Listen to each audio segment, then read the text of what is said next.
पूर्व उत्तर प्रदेश, संपूर्ण बिहार, झारखंड और छत्तीसगढ़ के कुछ जिले के लोग साल भर भले ही देश विदेश में रहें या भारत के किसी भी कोने में रहें, परंतु सिर्फ 3 दिन के त्यौहार के लिए वो अपने घर वापस आते हैं।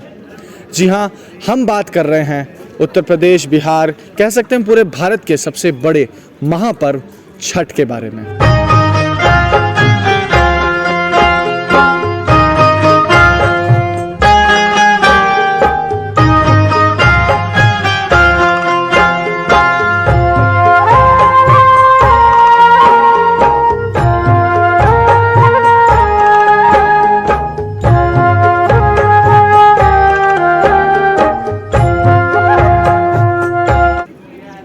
हम हैं यहाँ पर एमिटी यूनिवर्सिटी राजस्थान के इस कैंपस में और हम यहाँ बात करेंगे उन लोगों से कि ये स्टूडेंट्स छठ के बारे में कितना जानते हैं।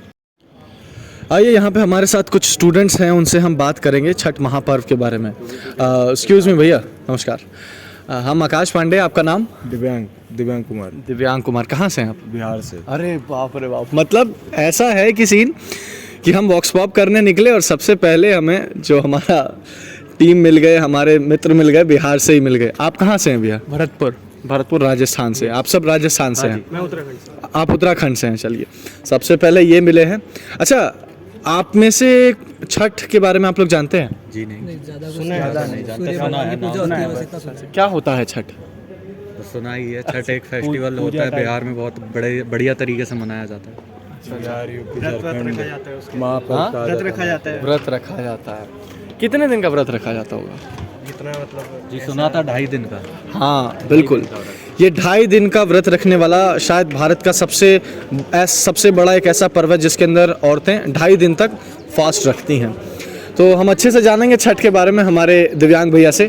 तो बताइए ज़रा, छठ क्या होता है? अरे छठ जैसे बिहार, यूपी, झारखंड, इसमें तो बहुत बड़ा पर्व है। पूर्वांचल, बिहार, झारखंड, हमारे तरफ इसे महापर्व कहा जाता है। इसमें हमें सुबह उठ के डूबते उगते सूरज के दर्शन करने पड़ती है, अर्घ दे के उनसे आशीर्वाद लेते हैं हम। फिर हमें प्रसाद में ठेकुआ, गन्ने का गन्ना वन्ना मिलता है। फिर माहौल एकदम प्यारा हो जाता है पूरे, मतलब हर जिस साइड होती है, जैसे बिहार में तो एकदम अच्छे से पूरी रोड सजाई जाती है वो लाइट वाइट लगा के।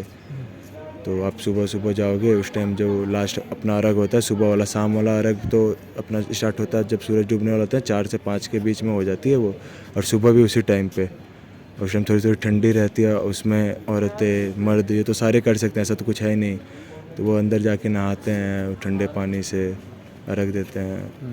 तो उसका फिर प्रसाद का तो अपना अलग ही स्वाद है। वो तो अब वो आपको खुद से जाके मांगना चाहिए, ये ना कि आपको कोई आके दे तभी ले। आपको खुद से हाथ फैला के अच्छे से मांगना चाहिए कि प्रसाद हर घाट पे, हर जगह जहाँ लोग बैठे हैं छठ हुआ उनके घर जा के मांगना चाहिए। बिल्कुल। 6-7 साल पहले जब मैं खुद बिहार गया था तो वहाँ पर जो ठेकुआ था उसका अलग ही स्वाद मिल रहा था। मेरा एक बहुत ही अच्छा बिहारी दोस्त है, तो हमारे घर में तो खैर छठ कम होता है, तो वो जब घर से आता है तो मैं ज़रूर बोलता हूँ कि भैया जा रहा है तो मेरे लिए ठेकुआ लेते आ। आइए, यहाँ पे कुछ और स्टूडेंट्स हैं, हम उनसे भी बात करेंगे। यहाँ पे हम छठ महापर्व के बारे में बात कर रहे थे कि छठ क्या होता है। तो काफ़ी देर से ये लोग मुझे देखे जा रहे हैं कि छठ की बात चल रही है। मुझे अंदाज़ा है कि ये बिहार से ही होंगे, लेकिन बात करते हैं एक बार इनसे। नमस्कार, आपका नाम? मेरा नाम अनन्या है। तो आप बिहार से हैं? हाँ, मैं बेगूसराय बिहार से हूँ। बिल्कुल। देखिए, मैंने बोला था कि मैं वहाँ पे छठ के बारे में बात कर रहा था लोगों से और ये लोग मुझे मुड़ मुड़ के देख रहे थे। तो जैसा कि जो छठ महापर्व होता है ये 3-4 दिन का होता है, तो इस 3-4 दिन में क्या क्या होता है आप ज़रा हमारे दर्शकों को बताएंगे?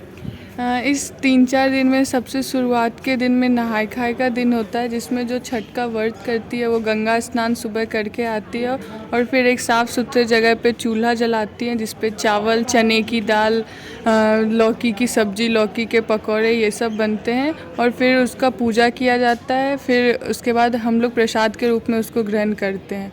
फिर अगले दिन खरना होता है जिसकी पूजा रात में होती है। रात में वो चावल के खीर बनते हैं, घी लगी रोटियां होती है और ये सब पूजा किया जाता है। आरती के बाद हम प्रणाम करके इसको प्रसाद में ग्रहण करते हैं और फिर उसके बाद जो व्रत करती हैं वो कुछ नहीं खाती पीती हैं इसके बाद से 2 दिन तक। और फिर तीसरे दिन संध्या अर्घ होता है जिसमें ठेकुए बनाए जाते हैं, प्रसाद में तरह तरह के फल, ये सब जितने तरह के हो वो सब होता है। और संध्या अर्घ से एक दिन पहले दान का बहुत बड़ा महत्व है इस छठ में। तो जो सक्षम लोग हैं अपने अकॉर्डिंग दान करते हैं, कोई फल का दान, कोई कपड़े का दान, अलग अलग चीज़ों का दान करते हैं। फिर संध्या अर्घ में छोटे से छोटे परिवार के, बड़े से बड़े गंगा घाट कोई अपने घर में करते हैं और वहाँ पे शाम को संध्या अर्घ पूर्ण होता है। फिर अगले दिन दूसरे सूप में नई नई तरह की चीज़ें डाल के हम लोग सुबह फिर वापस अर्घ डालते हैं और फिर इस तरह से ख़त्म होता है। और उसके बाद हम लोग प्रसाद लेते हैं, सब अपने अपने घर चले जाते हैं और ठेकुआ खाते हैं बड़े चाव से। क्योंकि ये 4 दिन का जो महापर्व है ये खुद के अंदर भी एक बहुत ही इन्जॉयमेंट लेके आता है, खुशी लेके आता है और नए नए किस्से बन जाते हैं। क्योंकि मुझे याद है पुराने समय में मैं एक बार बिहार गया था तो उन दिनों लाइट वगैरह नहीं हुआ करती थी, आज से 7-8 साल पहले की बात है। और वो ठेकुआ सुबह 3 बजे सुबह उठ के लोग बनाना स्टार्ट करते हैं, यानी कि सुबह 5-6 बजे तक बन जाए, उसके बाद वो घर का काम फ्री होके करें। एक तरीके से ब्रह्म मुहूर्त में शुरू किया जाता है सारा काम कि सब शुद्ध रहे। हाँ, तो उस समय था कि लाइट वगैरह नहीं थी, पर वो लाइट का कनेक्शन वहाँ से लेकर घाट तक ले जाने के लिए बड़ा हंगामा था कि किस, हाँ डिबिया, हाँ बिल्कुल, किसके यहाँ से लाइट आएगा, ठीक है। तो ऐसे ऐसे बड़े किस्से हुए। आपके जहन में कुछ ऐसा किस्सा याद आ रहा है आपको छठ का कि जो आप हमारे दर्शकों को सुनाएं और हमें भी अच्छा लगे? देखिए, छठ का ऐसा कोई किस्सा तो नहीं है, पर छठ मतलब हर बच्चे घर में बच्चे को काफ़ी वो एक्साइटमेंट सा रहता है कि अब यहाँ पे ठेकुआ बनेगा, ये वो। अब घर वाले कितना भी बनाते हैं कि शुद्धिकरण के लिए पहले छठ पे जाएगा, पर हम बच्चे थे, नहीं सुनते थे। अब कि ठेकुआ बन रहा है, साल में एक बार बनता है बढ़िया तरीके से, तो हम चुरा चुरा के वो खा लेते थे। अब मम्मी बोलती थी क्या कहते हैं, छठी मैया गुस्सा करेगी, पर फिर भी खाते थे हम लोग चुरा चुरा के। यही है हमारे बच्चों का जो मन होता है वो बहुत पावन होता है। कहते हैं बच्चे भगवान के सच्चे, और ये शायद कुछ गलत भी कर लें, कुछ मजाक भी कर लें तो उसको भी भगवान छठी मैया माफ़ कर देती हैं। तो ऐसे छठ के ऊपर भी बहुत सारी कॉन्स्पिरेसीज है कि वुमेन को आप कमर भर पानी में नदी में उतारते हैं, उनको ठंड लग सकती है, वो बीमार हो सकते हैं, छोटे छोटे बच्चे नदियों में बह जाते हैं। इस कॉन्स्पिरेसी को एक तरफ रख के इसका साइंटिफिक महत्व क्या है छठ का? बेसिकली जो आप बताएं कि जो सुबह सुबह का ठंडी के मौसम का ठंडा पानी होता है वो यूजुअली ठंडा लगता नहीं है सुबह सुबह। अगर आप रियली में एंटर करोगे पानी के अंदर तो सच्ची में ठंडा नहीं लगता। तो ये एक वे है। और हर एक सिविलाइजेशन ने पूरे वर्ल्ड में ना सन को पूजा है। Sun is a supreme form of energy, और सन को पूजना कोई गलत बात नहीं है। अगर कोई मूर्ति पूजा नहीं करते तो कहीं ना कहीं आप देखोगे वो सूर्य की पूजा करते हैं। अब जैसे छठ पूजा का जहाँ तक हमें पता है, जो हमारे घर में या कोई सेलिब्रेट करते हैं तो बोला जाता है कि जैसे कि एक टर्म देते हैं कि डिटॉक्सीफाई करने के लिए। अब तो फ़िलहाल पॉल्यूशन है काफ़ी सारा, बट पहले की ये माना जाता है कि पानी में डिप लेके बॉडी को डिटॉक्सीफाई किया जाता था।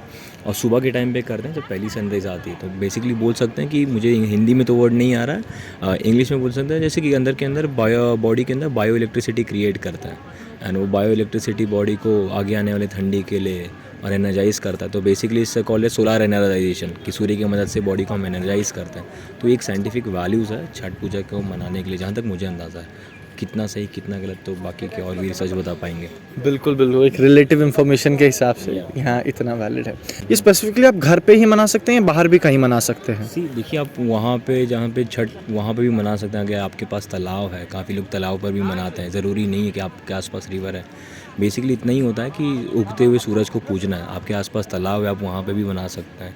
और मोस्टली कहा जाता है कि बाहर निकलिए और जो तालाब वगैरह रहते हैं कहाँ जहाँ पे पानी हो वहाँ पे आप डुबकी लगा सकते हैं। और इतना ही है कि आज फ़िलहाल आप जानते हैं पॉल्यूशंस काफ़ी सारे पानी में, तो आप घर पे भी क्रिएट कर सकते हैं। बट वो इतना ही होता है कि आपके घर से अब सूरज नहीं दिख रहा है तो मतलब नहीं होता। तो यूजुअली आप बाहर निकलें कहीं पे भी, तो ज़रूरी नहीं आपके घर पे ही जाएँ, नदी के किनारे जाएँ। काफ़ी लोग तालाब के यहाँ पे भी, जैसे हमारा जो एरिया है मुंबई में, वहाँ पे काफ़ी सारे लोग तालाब के आसपास जाते हैं। या ना कि गिरगांव बीच हो गई, वहाँ पे भी लोग जाते हैं। तो आसपास के कोई भी पानी के स्रोत के पास जाते हैं। और उगते हुए सूरज को पूजना मेन है, जिसमें पूरे कॉन्सेप्ट में छठ पूजा में हम सूरज को पूजने का कॉन्सेप्ट मेन है। तो सूरज को पूजा जाएगा। छठ में कॉन्स्पिरेसी बहुत फैली हुई है कि कुछ एक विशेष वर्ग ही छठ मना सकता है। बहुत सारे इसका डिफेम करने के भी ट्वीट्स वगैरह आए थे। इस बारे में आपका क्या कहना है? नहीं जी, इसे कोई भी मना सकता है, जैसे मुस्लिम हो, सिख हो वगैरह, कोई भी ठाकुर वगैरह, राजपूत, कोई भी मना सकता है। इसमें कोई मतलब ये नहीं है कि आप नहीं मना सकते या ये बंदा नहीं मना सकता, ये बंदा मुस्लिम है, ये बंदा ये है, ये इसमें कोई दिक्कत नहीं। कोई भी कास्ट, एनी कास्ट इसे मना सकती है। ये कोई बांधित पर्व नहीं है, इसे कोई भी मना सकता है। छठ आने वाला है और यहाँ पर अभी बहुत सारे आपको रील्स देखने को मिलेंगे कि फ़ॉरेन में भी लोग छठ कर रहे हैं। छठ का घाट अलग अलग तरीके से सजा हुआ है। कुछ आपके बिहारी दोस्त आपको ठेकुआ प्रसाद के रूप में देते हुए मिलेंगे। इस वीडियो से मैं कुर्सी पर बैठे हुए बड़े बड़े लोगों से यही विनती करना चाहूँगा कि ना हो सके तो सिर्फ 3 या 4 दिन की छुट्टियाँ आप लोगों को ज़रूर दें, क्योंकि ये एक पर्व होता है जहाँ पे पूरा उत्तर प्रदेश, बिहार, झारखंड अपने घर जाता है, अपने माँ पिताजी के साथ, अपने परिवार के साथ छठ मनाता है। कैमरामैन सक्षम छत्री के साथ मैं आकाश पांडे, द वशिष्ठ।